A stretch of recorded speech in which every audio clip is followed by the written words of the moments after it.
Hello, everyone. I thought this week's installment for Wine Notes could be about Merlots of the world because it's one of the half dozen most important grape varieties in the world. Merlot struggled for a while, probably almost 10 years, because of a movie called Sideways. If you haven't seen this movie, it's a really funny movie. Unfortunately, it's the structure of the wine is built around this one man's love of Pinot Noir and hatred of Merlot. Um, and it's a really funny movie, but pretty much everything in the movie about wine is inaccurate. Um, there's the scene in which this fellow, played by Paul Giamatti, is walking into the Post Ranch Inn to have a drink at a bar with his friend with two women that they haven't met. And Paul Giamatti's character says, "If they're drinking Merlot, I'm out of here." And it kind of tarnished or trashed the reputation of Merlot really worldwide for a long time. And at my store in Nashville, we went in one day from nobody. You couldn't give away Pinot Noir to the next day. You couldn't give away Merlot. And that lasted quite a while. And it was based on just on this one flippant comment by this character in the movie, which had no real validity. And it's a shame because some of the greatest wines in the world are either 100% Merlot or predominantly Merlot or partly Merlot. Most famously, of course, there's Bordeaux. And as we've discussed many times, Bordeaux is divided into the left bank or the west side of the river and the right bank, which is the east side of the river. On the left bank, Merlot is a blending grape, usually with predominantly Cabernet Sauvignon and some Petit Verdot and Cabernet Franc. And originally there was quite a bit of Malbec, but that's not really as much the case today. Merlot is usually the second most blended grape in the wines on the left bank, with Cabernet Sauvignon being predominant. The Merlot adds some kind of softer tannins and juicier fruit characters to the wine to balance the tannin and structure of the Cabernet Sauvignon. The best wines uh, of the left bank are called the first growths: Chateau Mouton Rothschild, Chateau Lafite Rothschild, Chateau Latour, Chateau Aubryon, and um, which one did I leave out? Chateau Latour, Chateau Lafite, Chateau Mouton, Chateau Aubryon, Chateau Margaux are the five first growths of Bordeaux. And they're, you know, among the greatest wines in the world, blends of Cabernet Sauvignon, Merlot, Petit Verdot, and Cabernet Franc. Then on the right bank, things change because the soil changes. The left bank is alluvial or gravel. The right bank is clay and mostly clay with some marl. And Cabernet Sauvignon doesn't do as well on the soil of the right bank. So there are two main communes on the right bank: Pomerol, where the main grape, the only grape mostly is Merlot. The wines of Pomerol are generally 100% or close to 100% Merlot. And the greatest wine of the greatest wine of Pomerol, Chateau Petrus, is one of the most sought after and expensive wines in the world, and just extraordinary, incredible wine that ages for a long, long time. Um, One of the most expensive wines in the world. Um, especially in a good vintage, and it ages forever. Uh, and then there's other uh, Pomerols that are also great, but Petrus kind of stands head and shoulders above. There's Chateau Le Pin, which is another really great Merlot, and Chateau L'Evangile. On the right, also on the right bank, is the commune of Saint Emilion, St period hyphen Emilion. And the wines of Saint Emilion are generally about 50% Cabernet Franc and 50% Merlot. The the the premier winery of Saint Emilion is called Chateau Cheval Blanc, which means the chateau, the house of the white horse.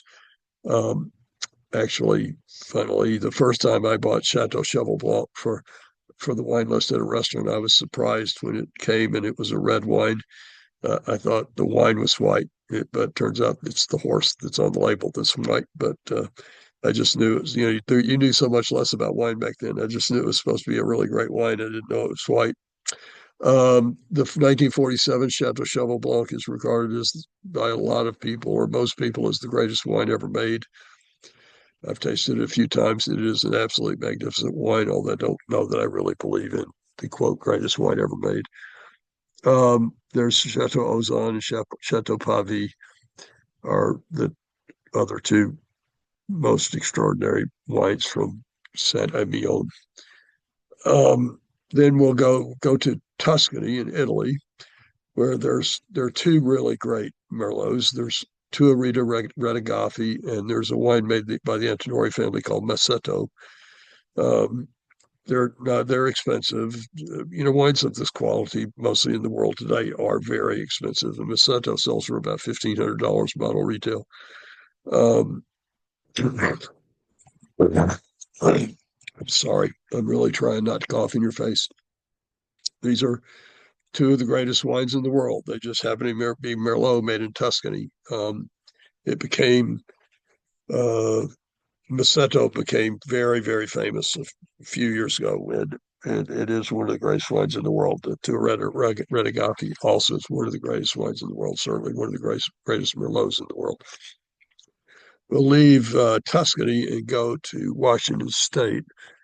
As we've discussed before, there's the rain shower called the Cascade Mountains, just east of Seattle, where all the rain that comes from the Pacific falls on the west slopes of the mountains, the Cascade Mountains. So the east of the Cascade Mountains is a high desert. And this is good for wine because you can absolutely control when and where the grapes get water.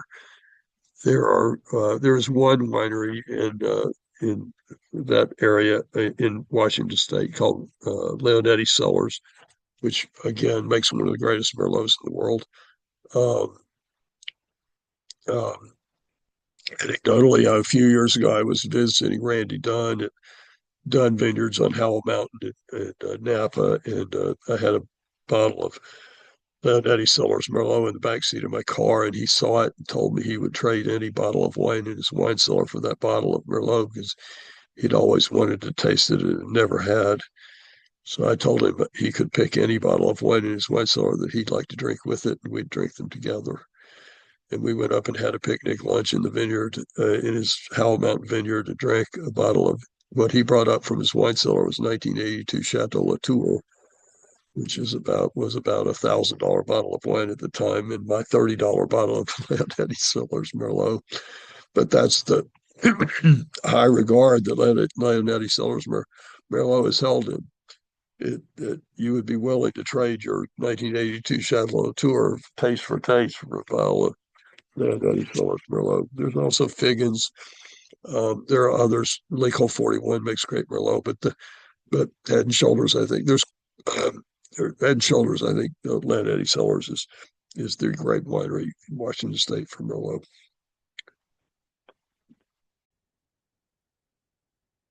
Sorry for stopping and starting, but I'm really trying hard not to sneeze or cough in your face. Um, it's funny, I feel so much better, but I can't seem to than I did Saturday night. But I can't seem to shake this cough. I'm sure I'm getting a lot better. My health's real. I feel so much better than I did yesterday, but I just cough is lingering on.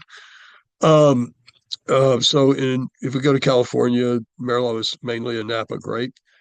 There are two regions kind of. On the valley floor, there's a winery called Duckhorn, which a lot of people know. Duckhorn has one vineyard called the Three Palms Vineyard because they're weirdly these three palm trees growing in the middle of all these vines. And the Merlot from the Three Palms Vineyard made by Duckhorn is again one of the greatest Merlots in the world. The I don't remember what vintage this was, but maybe 5 years ago, the Duckhorn Three Palms Vineyard Merlot was the Wine Spectator Wine of the Year. Um, Up on Howell Mountain, way up high elevation, is the other place where great Merlot is made. Famously, Paul Meyer, also La Coya. There are others, but Paul Meyer's kind of the gold standard. And the Merlots from Howell Mountain tend to be very, very rich and concentrated, powerful, intense wines. more so than, say, the wines, well, any of the wines I've mentioned so far. They are of a type that is unique. We have the 2012 Paul Merlot on our wine list, and it is a stunning wine. I tasted it recently. A guest offered me a glass recently, and it is stunning.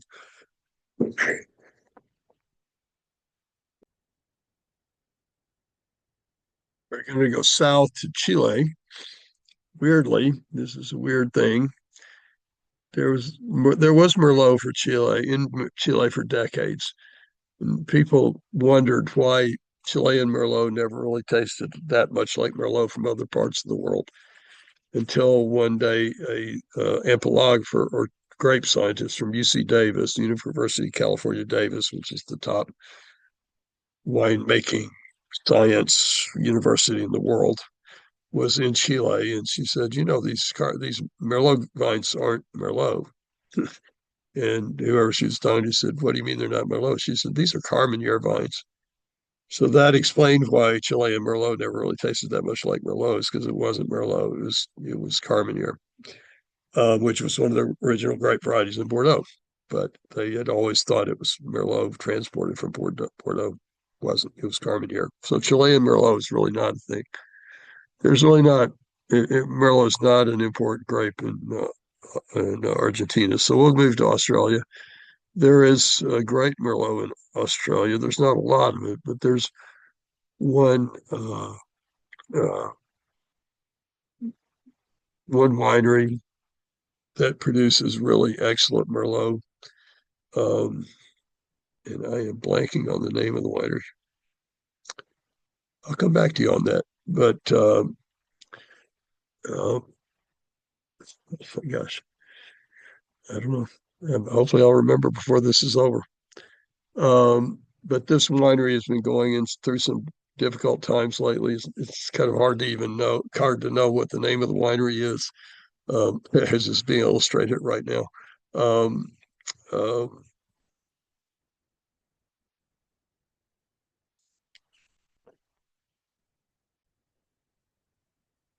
it's called Clarendon Hills, and they make truly extraordinary wines from Syrah, Cabernet Sauvignon, Merlot.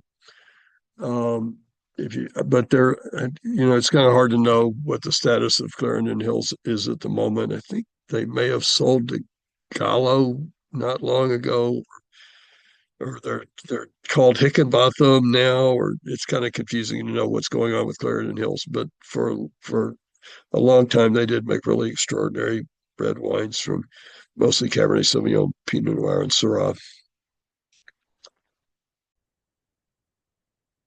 We'll go 4 hours east by plane to New Zealand. We're on the North Island, the warmer of the two islands, because it's the southern hemisphere where there is great Merlot, especially made by a winery called Craggy Range. But there are others, but Craggy Range really makes extraordinary wine. They also make some really excellent Syrah. Um, and these wines tend to be very elegant, very mineral driven expressions of the grape. In this case, Merlot.